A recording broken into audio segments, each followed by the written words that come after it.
Okay. Okay sir. మనం ఇట్లా Telangana politics ఏ విధంగా ఉన్నాయి, తెలంగాణ మార్పులకు వీటన్నిటికి కారణం ఏంటి అనే దాని గురించి అయితే మాకు చాలా క్లియర్ కట్‌గా చెప్పారు.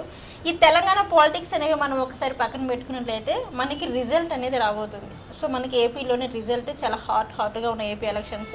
సో ఏపీలోని ఎవరు గెలవబోతున్నారు? సో ప్రజలు ఎవరికి పట్టం కట్టబోతున్నారంటారు? నేను గతంలోనే గ్రౌండ్ రిపోర్ట్ అని చెప్పి నేను నా టీం తోటి మొత్తం స్టడీ చేసి ఇచ్చాను. సో అంటే మీ గ్రౌండ్ రిపోర్ట్ చేశాను అన్నారు కాబట్టి సో మీ అనుభవం ప్రకారం ఎవరు రాబోతున్నారు? వైఎస్ఆర్సీపీ 100% రాబోతుంది. బట్ మీరు వైఎస్ఆర్సీపీ అంటున్నారు. బట్ ఏంటంటే వైఎస్ఆర్సీపీ కాకుండా కూటమి రాబోతుంది అనేసి అంటున్నారు. సో అన్ని సర్వే ప్రకారం టీవీలలో కూడా అదే అనౌన్స్మెంట్ అవుతుంది. అన్ని సర్వేలు కాదమ్మా, సారీ, అన్ని సర్వేలు కాదు.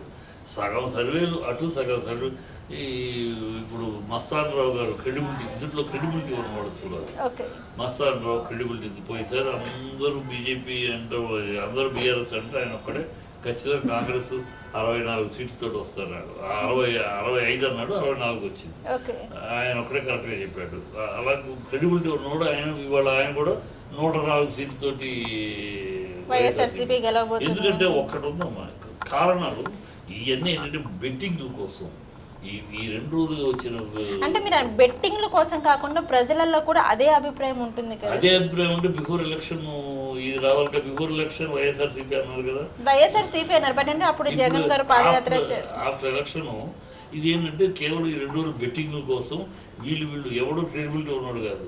ఈ 250 శాంపుల్స్ తీసుకుని చెప్తున్నా ఉంటాడు. 250 శాంపుల్స్ ఏం చెప్తారు? మినిమం 600, 500 నుంచి 600 శాంపుల్స్ ఇస్తేనే ఒక క్లియర్ కట్ సైంటిఫిక్ అప్రోచ్ వీళ్ళు చేసిన. మేబీ వాళ్ళకి 250 శాంపిల్స్లలో కూడా మాక్సిమం వాళ్ళకి టీడీపీ కూటమినే కనిపిస్తుంది. మాక్సిమం రాదమ్మా, 250 అంత ఖచ్చితంగా ఎలా చెప్పగలుగుతారు? టీడీపీ 250 తోటి రావు. వాళ్ళు కాళిదాస్ కవిత్వం కాళిదాస్ కవిత్వం పోతా మన పైత్యం పోతా అన్నట్టు అక్కడ 250 ఏదో ఒక చిన్న చూచాయిగా ఉంటే దానికి వీళ్ళ పైత్యాన్ని కలిపి కూటమి వచ్చేస్తుంది. కూటమి ఏ కారణంగా రావస్తుంది ప్రశ్నించుకోరు. కోరడం కూటమి. మరి మీరు కూటమి రాదని ఏ విధంగా అదే చెప్పబోతున్నా. కూటమి రాదని. ఎందుకంటే ప్రజలకి చంద్రబాబు హయాంలో ఇదే ముగ్గురు కలిసి ఒక మేనిఫెస్టో ఇచ్చారు. 2014లో 600 ప్రామిస్లు చేశారు. బాబు వస్తే జాబ్ అన్నారు, లేదు. రుణమాఫీ అన్నారు, లేదు. 600 అయితే ఒక్కటి కూడా చేయలేదు. 3వ రోజే మేనిఫెస్టోని, ఎన్నికలైన 3వ రోజే మేనిఫెస్టోని వెబ్సైట్ తీశారు. ఇప్పుడు మళ్ళీ ఇదే చంద్రబాబు వాలంటీర్స్ వ్యవస్థ తిట్టాడు. చంద్రబాబు పవన్ అందరూ తిట్టారు. ఇది వాలంటీర్స్ వ్యవస్థ, అమ్మాయిల్ని తీయటానికి, గోనె శిక్షలు పోయటానికి ఇలా హీనంగా మాట్లాడాడు. మళ్ళీ అదే వీళ్ళకి మేము 10,000 ఇస్తానని యూటర్న్ చేశాడు. అలాగే సంక్షేమ పథకాలు ఇది శ్రీలంక అయిపోతున్న దేశం అని అన్నారు. మళ్ళీ వీళ్ళు అదే పదం ఇస్తారు. అంటే 67 లక్షల 67,000 కోట్లు 67,000 కోట్లు చేస్తేనేమో శ్రీలంక వద్దా? నువ్వు ఇస్తానన్న పథకాలు అదే పెంచి ఇస్తానని 1,55,000 కోట్లు అవుతుంది. అంటే 1,55,000 కోట్లు నువ్వు ఖర్చు పెడితేనేమో అది అమెరికా అవుద్దా?